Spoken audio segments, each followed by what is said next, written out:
सृष्टि के कारक समस्त देवताओं का जन्म ओमकार स्वरूप अक्षर ब्रह्म से हुआ है।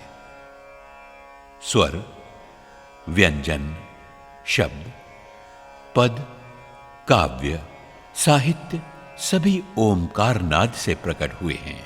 चर अचर सारी सृष्टि ओमकार से उत्पन्न हुई है। ऐसे ओमकार स्वरूप भगवान की आराधना, अभ्यर्चना, पूजा, यजन, मनन से व्यक्ति सर्वोत्तम सुख प्राप्त करता हुआ अंत में अक्षर ब्रह्म को ही प्राप्त होता है।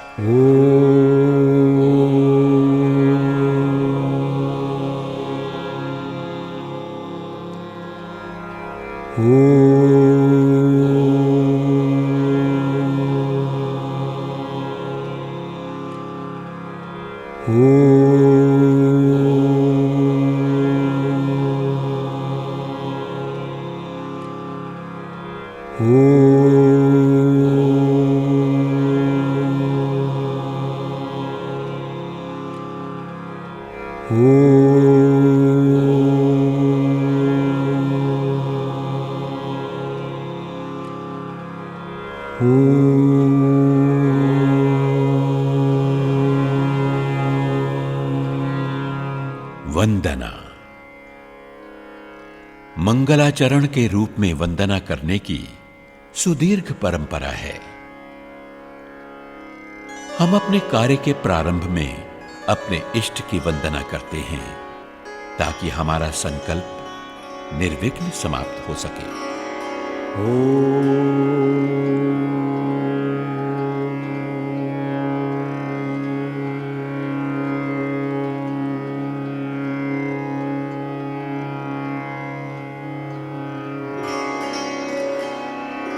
वन्दे देवं उमापतिं सुरगुरुं वन्दे जगत्कारणं वन्दे पन्नगभूषणं मृगधरं वन्दे पशूनां पतिं वन्दे सूर्यशशाङ्कवह्निनयनं वन्दे मुकुन्दप्रियं वन्दे भक्तजनाश्रयं च वरदं वन्दे शिवं शङ्करं।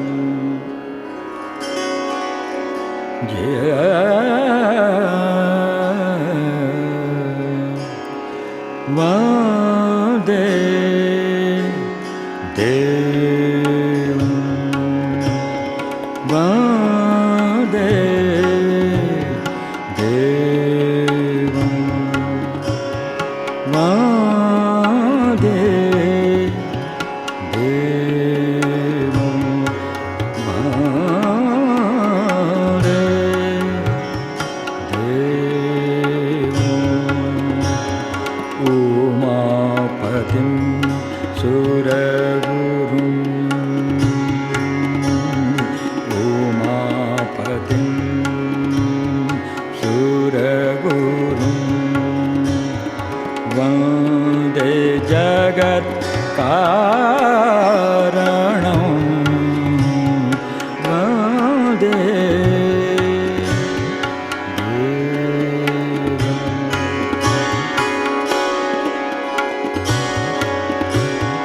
वन्दे पन्नगभूषणं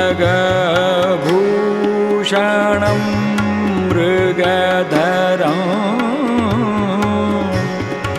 वन्दे पशूनां पतिं वन्दे सूर्यशशाङ्कवह्निनयनं वन्दे मुकुन्द प्रियं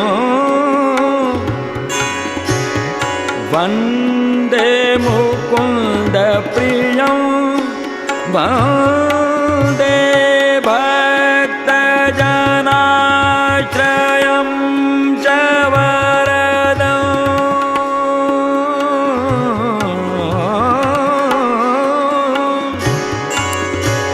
वन्दे भक्तजनाश्रयं च वरदं वन्दे शिवं शङ्करं वन्दे शिवं शङ्करं वन्दे शिवं शङ्करं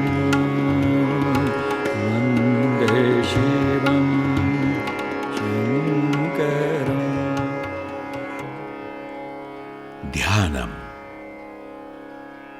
चिंतन मनन द्वारा हम जिसकी उपासना करते हैं उसको केंद्र में लाकर प्रतिष्ठित करने का नाम ध्यान है। यदि शिव की आराधना करनी हो तो मानसिक रूप से तुम ही शिव हो ऐसी स्थिति प्राप्त करनी होती है। यही ध्यान है। जब तक हम ध्यान की इस अवस्था को प्राप्त नहीं करते हैं तब तक हमारी पूजा प्रार्थना सब व्यर्थ है। यदि फूल समर्पित करने के लिए हाथ जोड़े खड़े हो तो जिसे पुष्पांजलि देनी है उसको बुलाओ, तो उसको सामने तो बिठाओ, उसका ध्यान तो करो। आत्मा त्वं गिरिजामतिः सचराः प्राणाः शरीरं ग्रहम् पूजाति विषयोपभोगरचना निद्रा समाधिस्थितिः संचारः पदयोः प्रदक्षिणविधिः स्तोत्राणि सर्वा गिरौ यद्यत् कर्म करोमि तत्तदखिलं शम्भो तवाराधनं शम्भो तवाराधनं।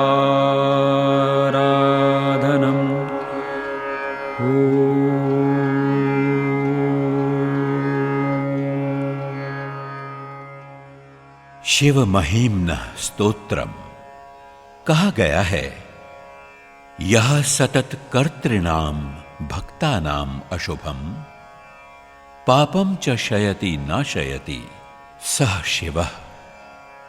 अर्थात जो सतत स्मरण करने वाले भक्तों के अशुभ और पापों का विनाश करके शुभ मार्ग पर चलने की प्रेरणा देता है वही शिव है। शिव की महिमा अणिमादि सिद्धियों तथा निधियों से अभिमंडित है। ऐसे महिमा युक्त शिव का पवित्र स्तोत्र ही शिव महिम्नः स्तोत्र के नाम से जग विख्यात है। पुष्पदंत नामक गंधर्व ने मोहग्रस्त होकर पुष्पों की चोरी करने का लघु पाप किया था। उसी पाप को महान पाप समझकर उसका प्रायश्चित्त करने के उद्देश्य से ग्लानि भरे आंसुओं से अपने आप को धोते धोते ग्लदश्रु भाव में ही उसने शिव महिमा का गान किया, जिससे पाप मुक्त होकर उसे देव योनि मिली और अंत में शिवधाम प्राप्त हुआ। जो भी शिव महिम्न स्तोत्र का संपूर्ण विधि से पारायण करता है उसके सभी पाप ताप और शाप नष्ट हो जाते हैं। वो इस लोक में समस्त सुख ऐश्वर्य समृद्धि संतति आदि सुखों का भोग करता हुआ जन्म बंधनों से सहज ही मुक्ति पा लेता है और अंत में पवित्र शिव पद प्राप्त करता है, इसमें संशय नहीं। महिम्नः पारं ते परम विदुषो यद्य सदृशे स्तुतिर्ब्रह्मादीनामपि तदवसन्नास्त्वयि गिरः अथावा च सर्वस्वमतिपरिणामावधिगृह्णन् ममापेक्षस्तोत्रे हरनिरपवाद परिकरः अतीतः पन्थानां तव च महिमा वाङ्मनसयो अतद्व्यावृत्यायं चकितमभिधत्ते श्रुतिरपि स कस्य स्तोतव्य कतिविधगुणः कस्य विषयः पदे त्वरवाचीने पतति न मनः कस्य न वचः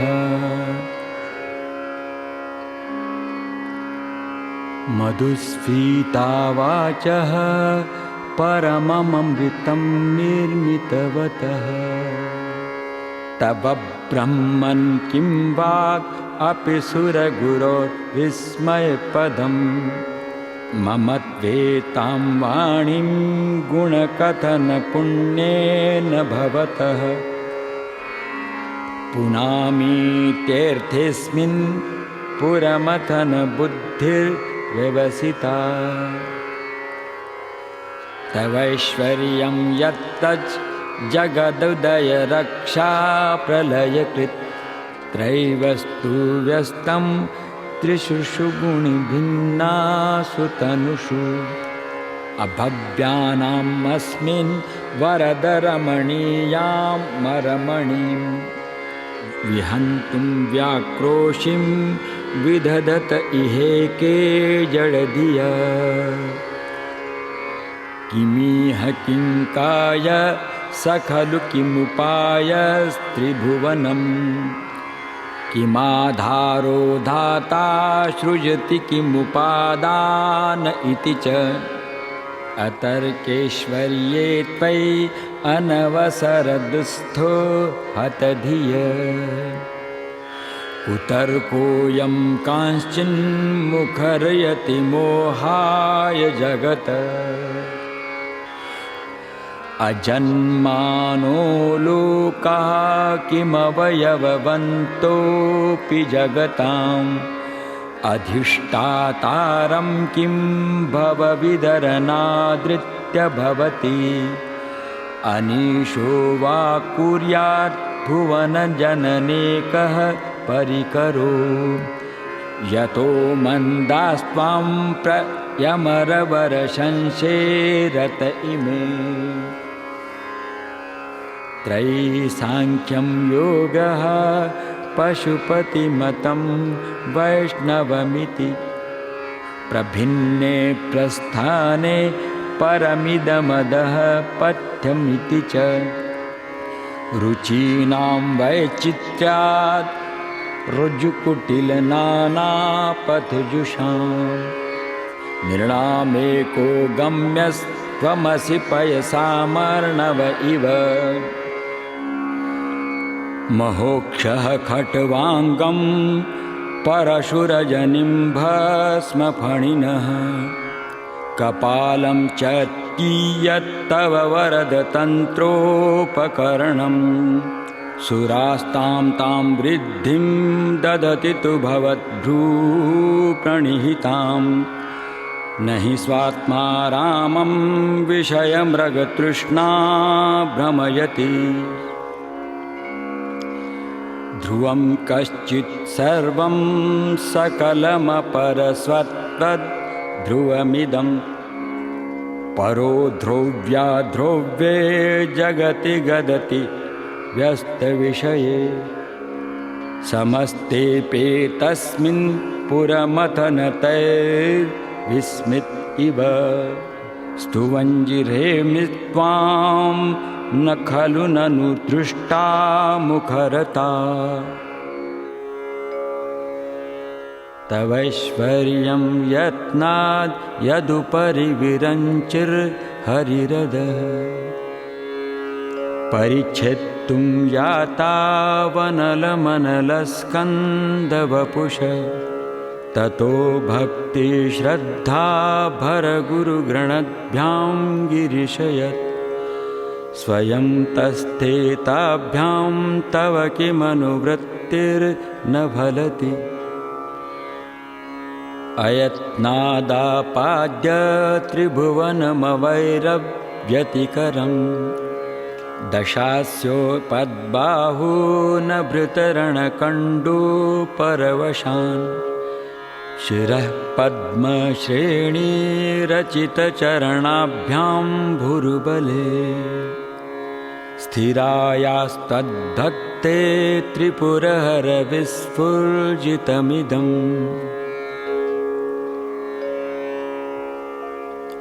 अमुष्यत्वत्सेवा समधिगतसारं भुजवनम्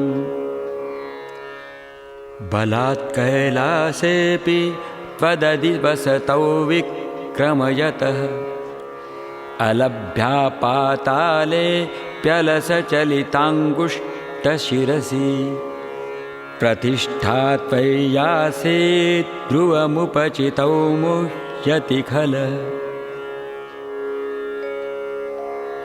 यदृद्धिं सुक्रम्णो वरद परमोच्चैरपि सतीम् अधश्चक्रे बाणपरिजनविधेय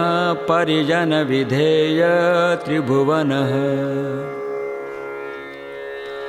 न तच्चित्रं तस्मिन् वरिवसितरित्वच्चरणयो न कस्या उन्नत्तै भवति शिरसस्त्वय्यवनति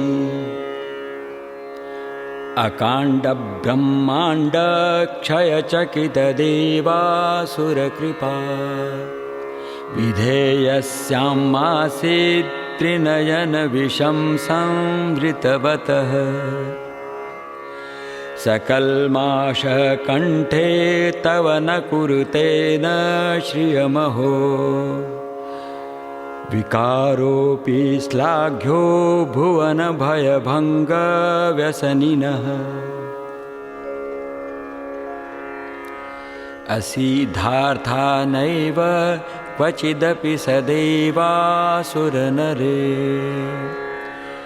निवर्तन्ते नित्यं जगति जयिनो यस्य विशिखा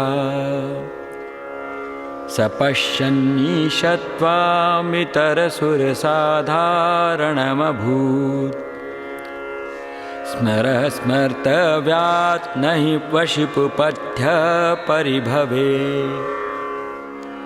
महीपादाधाताद् व्रजति सहसा संशयपदम् पदं विष्णोर्भ्रम्यद् भुजपरिगरुग्रहगणम्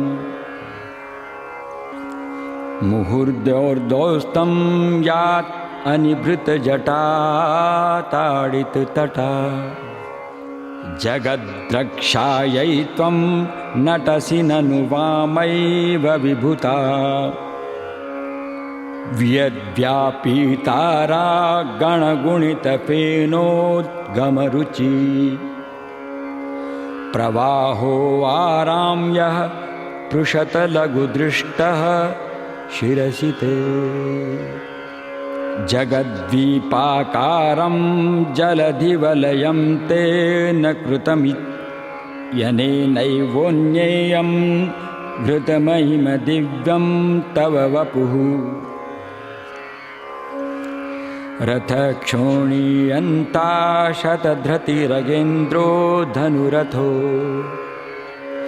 रथाङ्गे चन्द्रार्कौ रथचरणिपाणिः शर इति दिदक्षोस्ते कोऽयं त्रिपुरतृणमाडम्बरविधिः विधेयै क्रीडन्त्यो न खलु परतन्त्रा प्रबुधियः हरिस्ते साहस्रं कमलबलिमाधाय पदयो यदेकोनेतस्मिन् निजमुदहरण्येत्रिकमलम् गतो भक्त्युद्रेक परिणतिमसौ चक्रवपुषो त्रयाणां रक्षायै त्रिपुरहर जागरति जगताम् कृतौ सुप्ते जाग्रत् त्वमसि फलयोगे क्रतुमताम् क्व कर्म प्रध्वस्तं फलति पुरुषाराधनमृते अतस्त्वां सम्प्रेक्ष्य क्रतुषु फलदानप्रतिभुवम् श्रुतौ श्रद्धां बद्ध्वा कृतपरिकरः कर्मसुजनः क्रियादक्षो दक्षः क्रतुपतिरधीशस्तनुभृताम् ऋषीणामार्तुज्यं शरणदशदस्यासुरगणाः क्रतुभ्रंशस्तत्त क्रतुफलविधानव्यसनिनो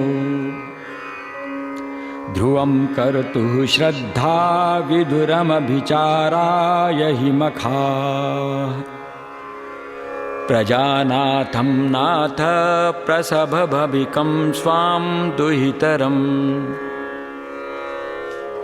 गतं रोहिद्भूतां रिरमयुषमृषस्य वपुषा धनुष्पाणिर्यातं दिवमपि सपत्राकृतममुम् त्रसन्तं तेऽद्यापि त्यजति न मृगव्याधरवसः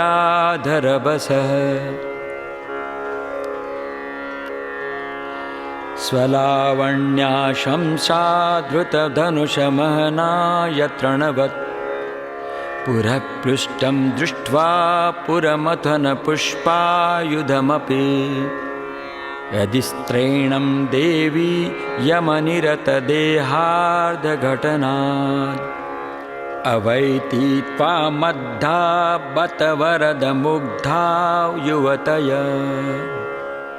श्मशानेष्वा क्रीडा स्मरहरपिशाचा सहचरा चिताभस्मालेपश्रगपि नृकरोटी परिकर अमङ्गल्यं शीलं तव भवतु नामैवमखिलम्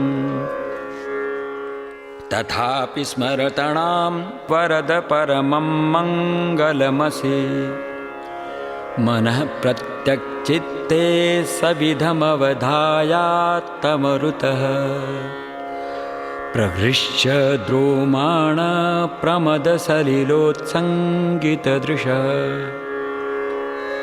यदालोक्याह्लादं हृद इव निमज्जामृतमये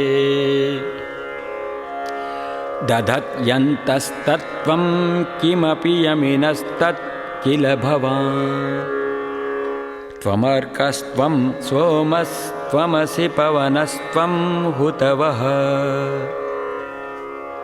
त्वमापस्त्वं व्योम त्वमुधरणिरात्मा त्वमिति च परिच्छिन्नामेवं त्वयि परिणता बिभ्रतुगिरम् न विद्मस्तत्त्वं वयमिह तु यत्त्वं न भवसि त्रयीं त्रिस्तो वृत्तिस्त्रिभुवनमथो त्रीनपि सुरान्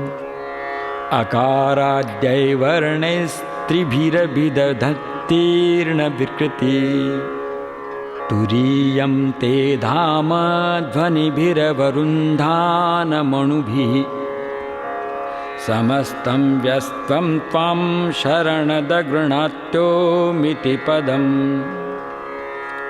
भवः शर्वो रुद्रः पशुपतिरथोग्रः सह महांस् तथा भीमेशानाविति यदभिधानाष्टकमिदम् अमुष्मिन् प्रत्येकं प्रविचरति देव श्रुतिरपि प्रियायास्मै धाम्ने प्रविहितनमस्योऽस्मि भवते नमो नेदिष्ठाय प्रियदवदविष्ठाय च नमो नमक्षोदिष्ठाय स्मरहरमहिष्ठाय च नमः। नमो वर्षिष्ठाय त्रिनयनयविष्ठाय च नमो नमः। सर्वस्मै ते तदिदमतिसर्वाय च नमः।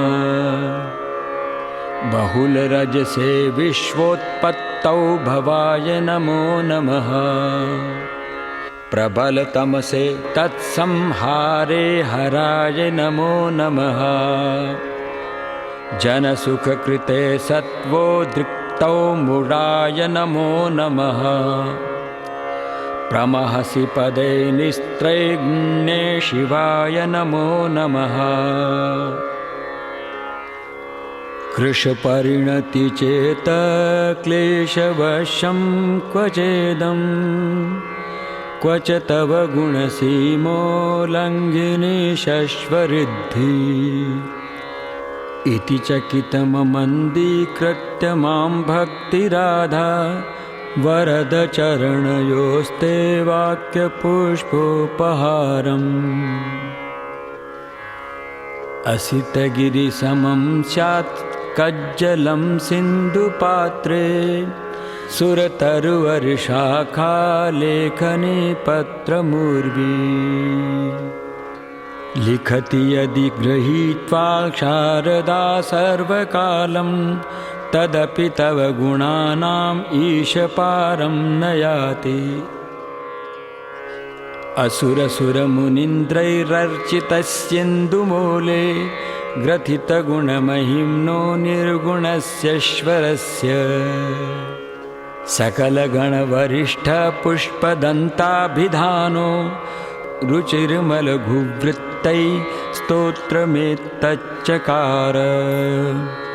अहरहरनवद्यं धूर्जटे स्तोत्रमेतत् पठति परमभक्त्या शुद्धचित्तपुपान्य। स भवति शिवलोके रुद्रतुल्यस्तथात्र प्रचुरतरधनायुपुत्रवान् कीर्तिमानश्च। महेशान्नो परो देवो महिम्नो नापरास्तुति। अघोरान्ना परो मन्त्रो नास्ति त्वत्त्वं गुरोः परम्। दीक्षादानं तपस्तीर्थं योगयागादिका क्रिया। महिम्नस्तव पाठस्य कलां नार्हन्ति षोडशी। कुसुमदशन नामा सर्वगन्धर्वराजा शिशुशशिधरमौलेर्देवदेवस्य दासा। स खलु निजमहिम्नो भ्रष्ट एवास्य रोषात् स्तवनमिदं कार्षेत् दिव्यदिव्यं महिम्ना। सुरवरमुनिपूज्यं स्वर्गमोक्षैकहेतुं पठति यदि मनुष्य प्राञ्जलिर्नान्यचेतः। व्रजति शिवसमीपं किन्नरैस्तूयमान स्तवनमिदममोघं पुष्पदन्तप्रणीतम्। श्रीपुष्पदन्तमुखपङ्कजनिरगतेन स्तोत्रेण किल्बिषहरेण हरप्रियेण कण्ठस्थितेन पठितेन समाहितेन सुप्रीणितो भवति भूतपतिर्महेश। इत्येषा वाङ्मयी पूजा श्रीमच्छङ्करपादयोः। अर्पिता तेन देवेश प्रीयतां मे सदाशिवः। इति श्रीपुष्पदन्ताचार्य विरचितं श्रीमहिम्नः स्तोत्रं समाप्तम्। शिव पंचाक्षरम। ओम नमः शिवाय। इस मंत्र में न, म, शि, व, य 5 अक्षरों का समावेश है। जो प्राणी पंचाक्षर स्तोत्र का जप पाठ तथा गायन करता है, आशुतोष भगवान शंकर उससे प्रसन्न हो जाते हैं और वो तत्काल ही मनोवांछित फल पा लेता है। नागेन्द्रहाराय त्रिलोचनाय भस्मांगरागाय महेश्वराय भस्मांगरागाय महेश्वराय नित्याय शुद्धाय दिगंबराय तस्मै नकाराय नमः शिवाय तस्मै नकाराय नमः शिवाय मंदाकिनी सलिल चंदन चर्चिताय नंदीश्वर प्रमथनाथ महेश्वराय मंदार पुष्प बहुपुष्प सुपूजिताय तस्मै मकाराय नमः शिवाय तस्मै मकाराय नमः शिवाय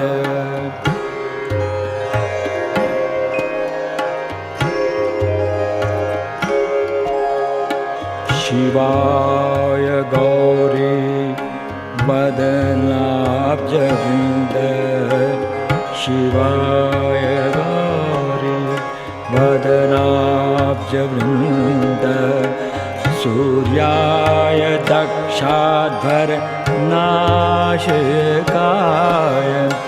श्रीनीलकण्ठाय वृषभध्वजाय श्रीनीलकण्ठाय वृषभध्वजाय तस्मै शिकाराय नमः शिवाय तस्मै शिकाराय नमः शिवाय वसिष्ठकुम्भोद्भवगौतमाय मुनीन्द्रदेवार्चित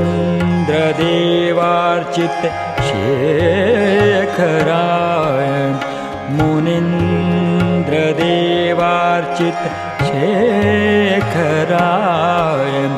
चन्द्रार्कवैश्वानर लोचनाय चन्द्रार्कवैश्वानर लोचनाय तस्मै वकाराय नमः शिवाय तस्मै वकाराय नमः शिवाय तस्मै नकाराय नमः शिवाय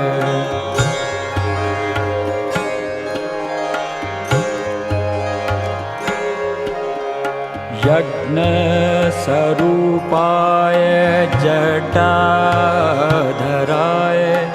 पिनाकहस्ताय सनातनाय पिनाकहस्ताय सनातनाय पिनाकहस्ताय सनातनाय दिव्याय देवाय दिगंबराय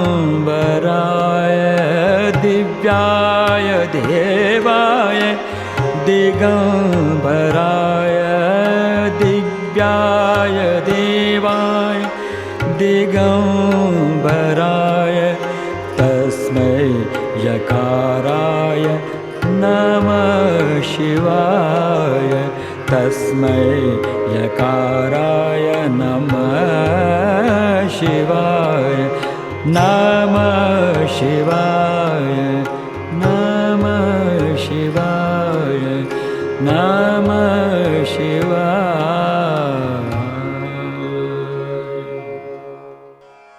रुद्राष्टकम। तुलसीकृत रुद्राष्टकम स्तोत्र शाप ताप निवारक मंत्र के रूप में प्रयुक्त किया जाता है। ब्रह्म हत्या, अपराध और शाप ताप को मिटाने वाले इस स्तोत्र का पाठ करके लोग इस लोक में सुख भोग कर अंत में शिवलोक प्राप्त करते हैं। नमामि शमीशान निर्वाण रूपम नमामि शमीशान निर्वाण रूपम नमामि शमीशान निर्वाण रूपम नमामि शमीशान निर्वाण रूपम विभुं व्यापकं ब्रह्मवेद स्वरूपं विभुं व्यापकं ब्रह्मवेद स्वरूपं निजं निर्गुणं निर्विकल्पं निरीहं निजं निर्गुणं निर्विकल्पं निरीहं चिदाकाशमाकाशवासं भजेऽहं चिदाकाशमाकाशवासं भजेऽहं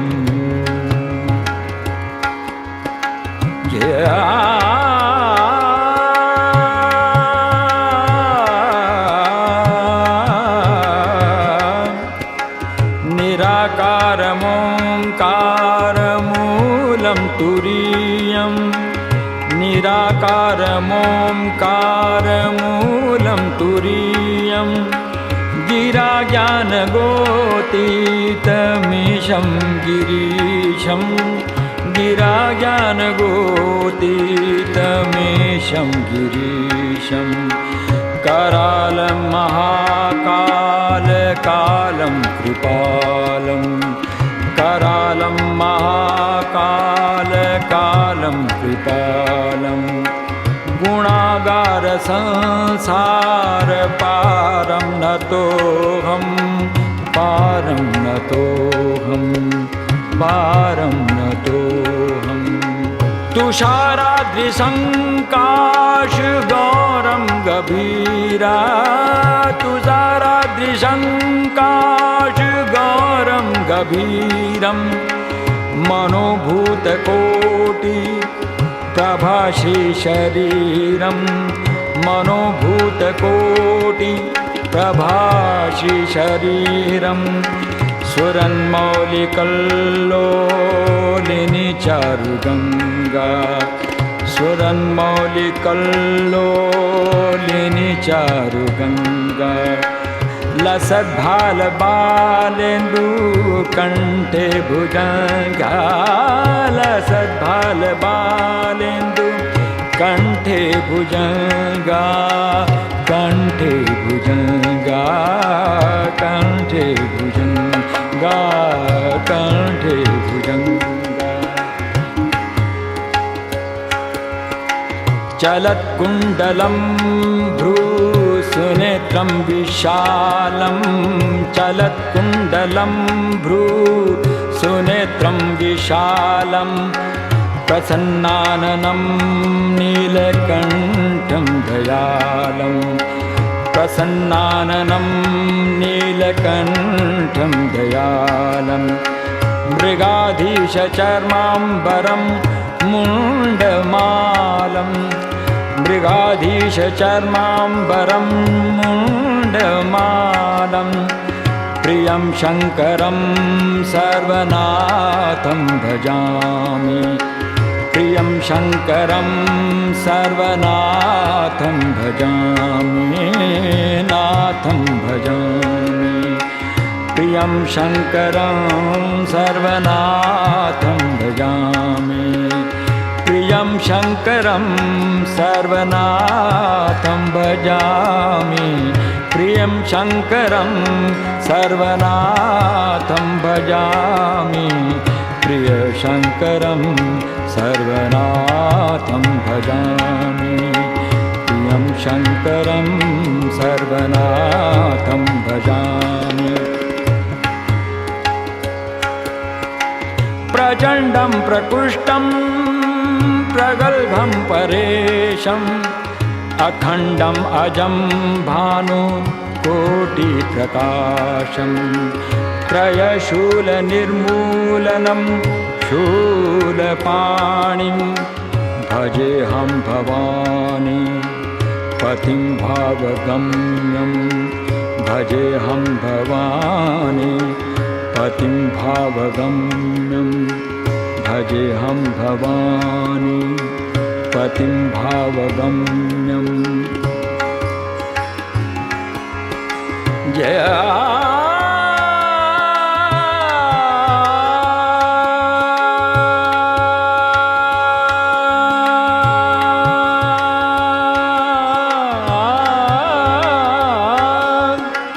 कलातीत कल्याण कल्पान्नकारी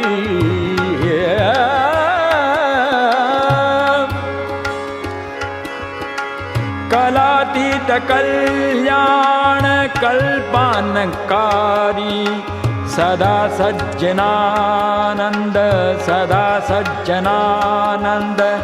दाता पुरारी सदा सज्जनानंद दाता पुरारी चिदानंद संदोह मोहापहारी प्रसिद्ध प्रसीद प्रभो मन्मथारी प्रसीद प्रसीद प्रभो मन्मथारी प्रसीद प्रसीद प्रभो मन्मथारी प्रसीद प्रसीद प्रभो मन्मथारी प्रसीद प्रसीद प्रभो मन्मथारी नयावत् उमानात् पादारविन्दं नयावत् उमानात् पादारविन्दं भजन्ति लोके परे वा नराणं भजन्ति लोके परे वा नराणं न तावत् सुखं शान्ति संतापनाशं न तावत् सुखं शान्ति संतापनाशं प्रसीद प्रभो सर्वभूताधिवासं प्रसिद्ध प्रभो सर्वभूताधिवासं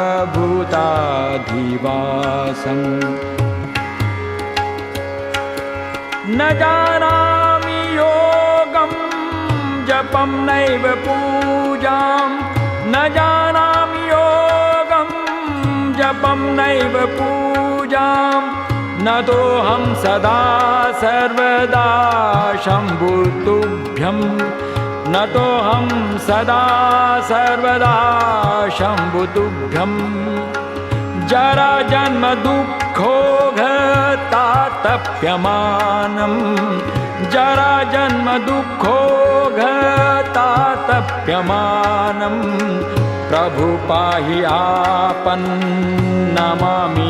शम्भो नमामीश शम्भो नमामीश शम्भो रुद्राष्टकमिदं प्रोक्तं विप्रेण हरतोषये ये पठन्ति नरा भक्त्या तेषां शम्भुः प्रसीदति। शिव तांडव।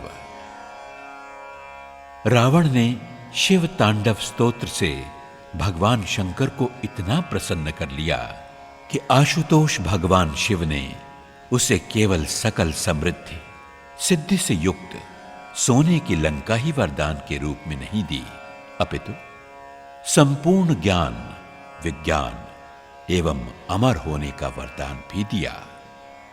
रावण रचित शिव तांडव स्तोत्र के सुनने मात्र से व्यक्ति समस्त बाधाओं से छूटकर समृद्धि, संपत्ति और संतति प्राप्त करता है।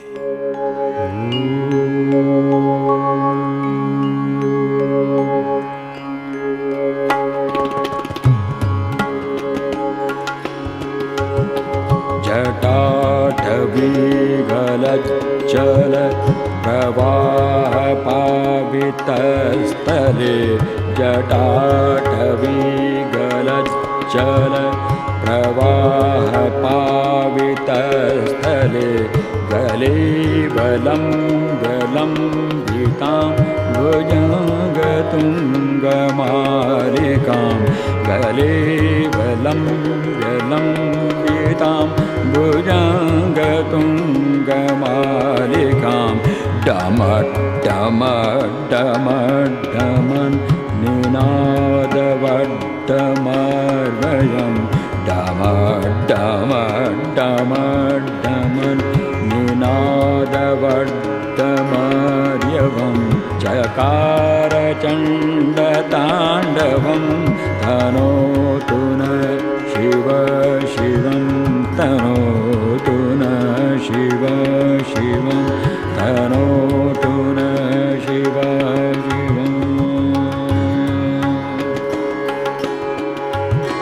जटाकटाह सम्भ्रम भ्रमन्निलिम्पनिर्झरि, जटाकटाह सम्भ्रम भ्रमन्निलिम्पनिर्झरि, विलोलवीचिवल्लरि, विलोलवीचिवल्लरि, विराजमानमूर्धनि धग धग धगज्जल ललाटपट्टपावके, किशोरचन्द्रशेखरे प्रति प्रतिक्षणं मम, किशोरचन्द्रशेखरे प्रति प्रतिक्षणं मम।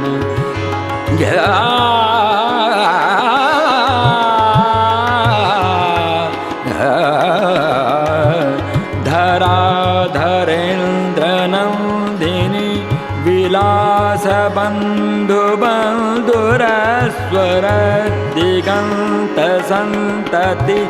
प्रमोदमान मानसे कृपाकटाक्षधोरिणी, निरुद्धदुर्धरापदि क्वचित् दिगम्बरे मनो विनोदमेतु वस्तुनि, क्वचित् दिगम्बरे मनो विनोदमेतु वस्तुनि।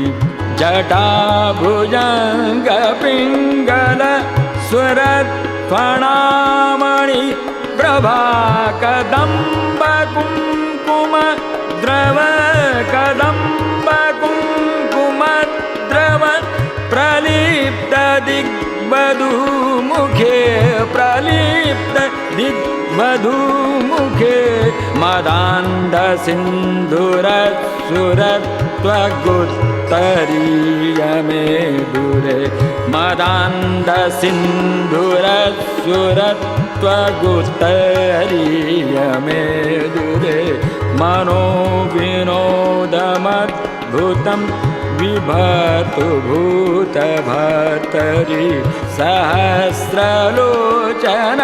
प्रभृत्य शेषलेखशेखर,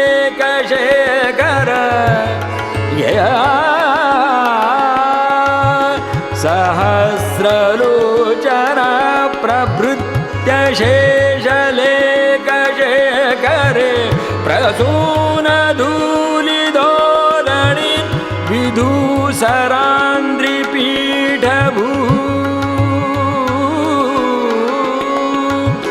भुजङ्गराजमालया भुजङ्गराज मालया निबद्धजाट जूटग निबद्धजाट जूटग श्रियै चिराय जायतां चकोरबन्धुशेखर चकोरबन्धुशेखर ललाट चत्वर जलधनञ्जय स्वलिङ्गभा निपीत पञ्चसायकं नमन्निलिम्पनायकं निपीत पञ्चसायकं नमन्निलिम्पनायकं सुधामयूखलेखया विराजमानशेखरं सुधामयूखलेखया विराजमानशेखरं महाकपालिसम्पदे शिरोजटालमस्तु न महाकपालिसम्पदे शिरोजटालमस्तु न करालभालपट्टिका करालभालपट्टिका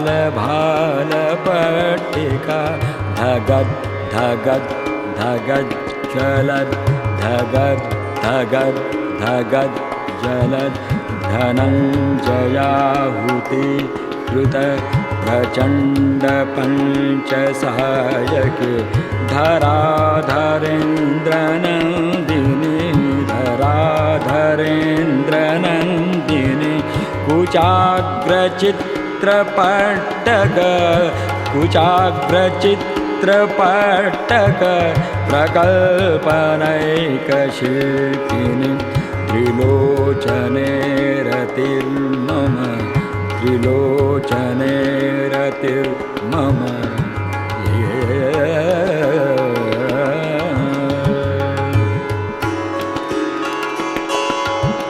नवीन मेघमण्डली निरुद्ध दुर्धर स्फुरत् कुनिशीथिनीतम प्रबन्धबद्ध कान्दर कुनिशीथिनीतम प्रबन्धबद्ध कान्दर निलिम्पनिर्झरीधरस्तनोतु कृत्ति सिन्दूर निलिम्पनिर्झरीधरस्तुनोतु कृत्ति सिन्दूर कलानिधानबन्धुरश्रियं जगद्धुरन्धर कलानिधानबन्धुरश्रियं जगद्धुरन्धर प्रफुल्ल सरे नि रे रे धरे धरे हरे ग म प म ग म रे धनि धरे ग प्रफुल्ल नीलपङ्कज प्रफुल्ल नीलपङ्कज प्रपञ्चकालिम प्रभावलम्बे कण्ठकन्दली रुचि प्रबन्धकन्दरं स्मरच्छिदं पुरच्छिदं भवच्छिदं मखच्छिदं गजच्छिदान्धकच्छिदं तमन्तकच्छिदं भजे तमन्तकच्छिदं भजे अखर्व सर्वमङ्गला अखर्व सर्वमङ्गला कला कदम्ब माजरी रस प्रवाह माधुरी विजृम्भणा मधुव्रतं स्मरान्तकं पुरान्तकं भवान्तकं मखान्तकं गजान्तकान्धकान्तकं तमन्तकान्तकं भजे जयत्वतभ्रविभ्रम भ्रमद्भुजङ्गमश्वसत् विनिर्गमत् क्रमत्फुरत्करालभालव्यराट् धिमित् धिमित् धिमिध्वनन् मृदङ्गतुं दिमित् दिमित् ध्वनन् मृदङ्गतुङ्गमङ्गल ध्वनिक्रमप्रवर्तित प्रचण्डताण्डव शिव प्रचण्डताण्डव शिव दृशद्विचित्रतल्पयोर्भुजङ्गमौक्तिकस्रजो गरिष्ठरत्न लोष्टयो सुहृद् विपक्षपक्षयो तृणारविन्दचक्षुषो प्रजामहि महेन्द्रयो तृणारविन्दचक्षुषो प्रजामहि महेन्द्रहो समप्रवृत्तिकः कदा समप्रवृत्तिकः कदा सदाशिवं भजाम्यहं सदाशिवं भजाम्यहं सदाशिवं भजाम्यहं सदाशिवं भजाम्यहं सदाशिवं भजाम्यहं सदा निलिम्पने जरि निकुञ्जकोटरे वसन् विमुक्तदुर्मति सदा चिरस्तमञ्जलिं विलोललोललोचनो ललामभाललग्नकः विलोललोललोचनो ललामभाललग्नकः शिवेति मन्त्रमुच्चरन् शिवेति मन्त्रमुच्चरन् कदा सुखी भवाम्यहम् इमं हि नित्यमेव मुक्तमुत्तमोत्तमं स्तवं पठन् स्मरन् ब्रुवन् नरो विशुद्धमेति सन्ततं हरे गुरौ सुभक्तिमाशु याति नान्यथा गतिं विमोहनं हि देहिनां सुशङ्करस्य चिन्तनं सुशङ्करस्य चिन्तनं सुशङ्करस्य चिन्तनं सुशङ्करस्य चिन्तनं सुशङ्करस्य चिन्तनं सुशङ्करस्य चिन्तनं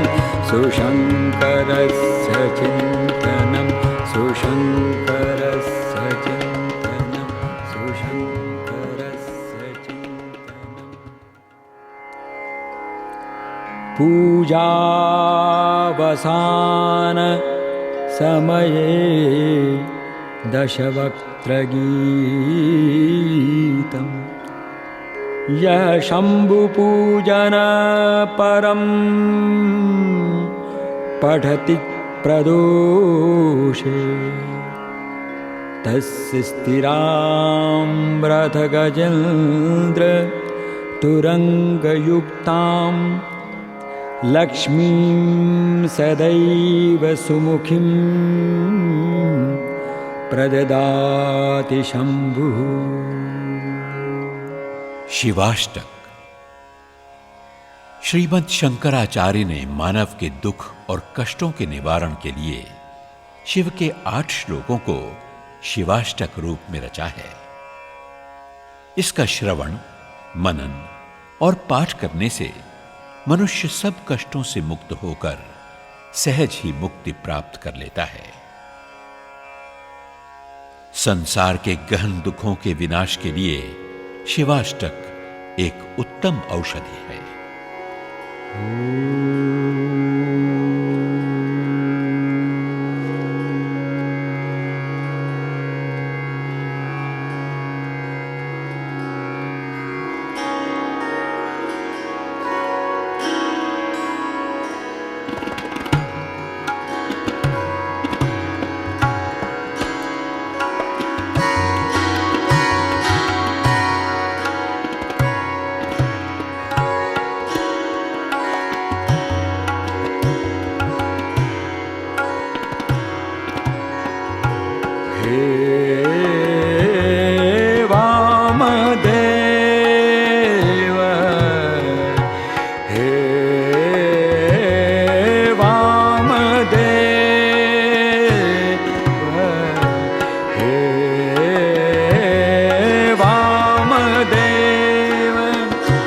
शिव शंकर दीनबंधु काशीपते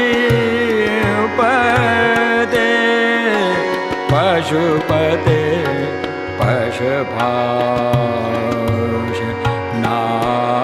नाशन हे विश्वनाथ भवबीज जनार्तिहारिण संसार दुःख गहना जगदीश रक्ष हे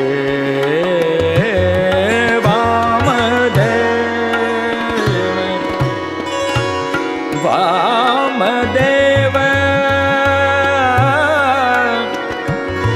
शिव शंकर दीनबंधो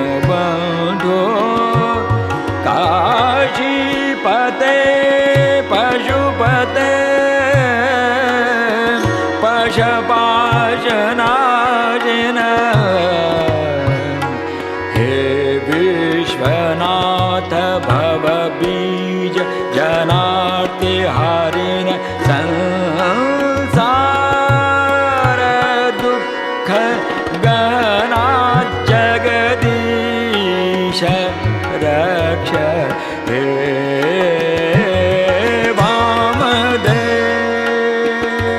वामदेव हे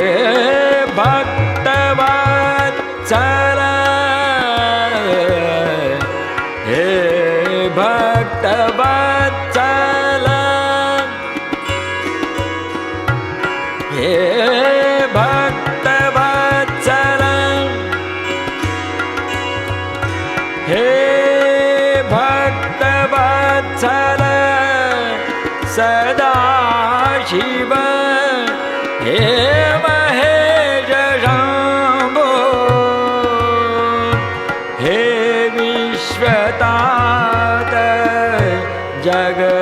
जगदाश्रय हे पुराणे गौरीपते मम पते मम प्राणनाथ संसार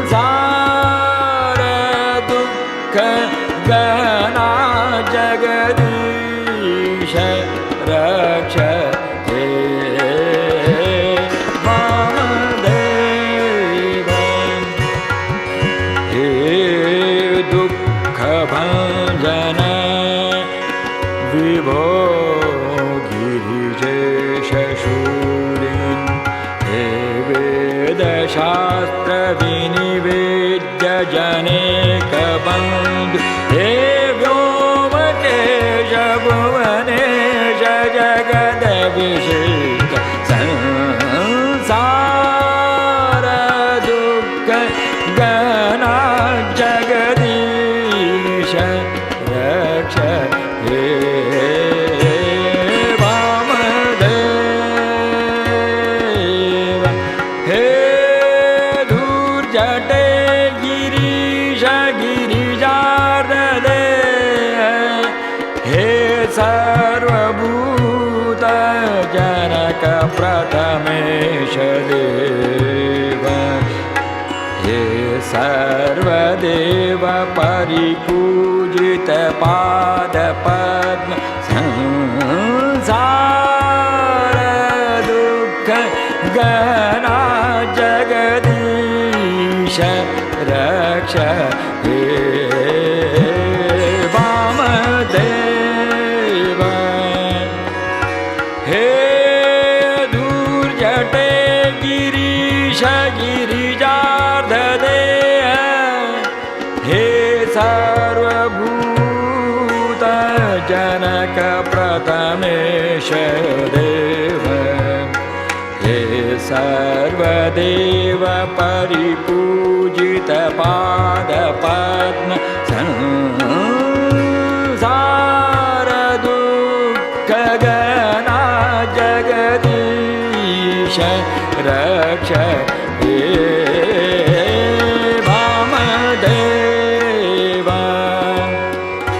हे देव देव वृषभध्वज नंद नन्दिकेश कालीपते गणपते गजचर्मवास हे पार्वतीश परमेश्वर रक्ष शङ्कर संसार दुःख गहना जगदीश रक्ष हे वामदेव हे वीरभद्र भववैद्य पिनाकपाणे हे नीलकण्ठ मदनाथ शिवाकलत्र वाराणसी पुरपते भवभीतहारिण संसार दुःख गहना जगदीश रक्ष हे वामदेव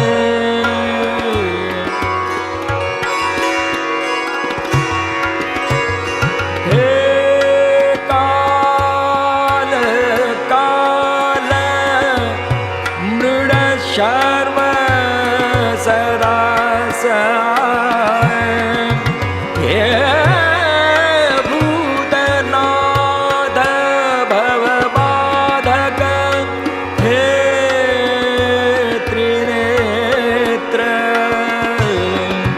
हे यज्ञशासक यमान्तक योगी वन्दे संसार दुःख गहना जगदीश रक्ष हे वामदेव हे वेदवेद्य शशिशेखर हे दयालु हे सर्वभूत हे वेद वेद्य शशिशेखर हे दयालु हे सर्वभूत प्रतिपालक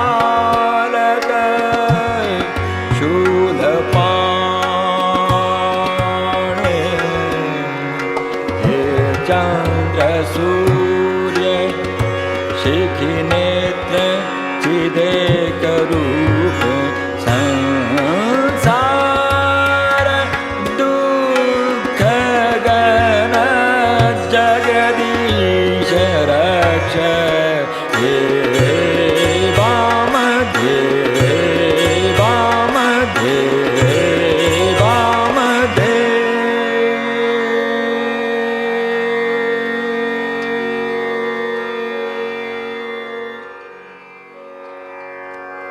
श्रीशङ्कराष्टकमिदं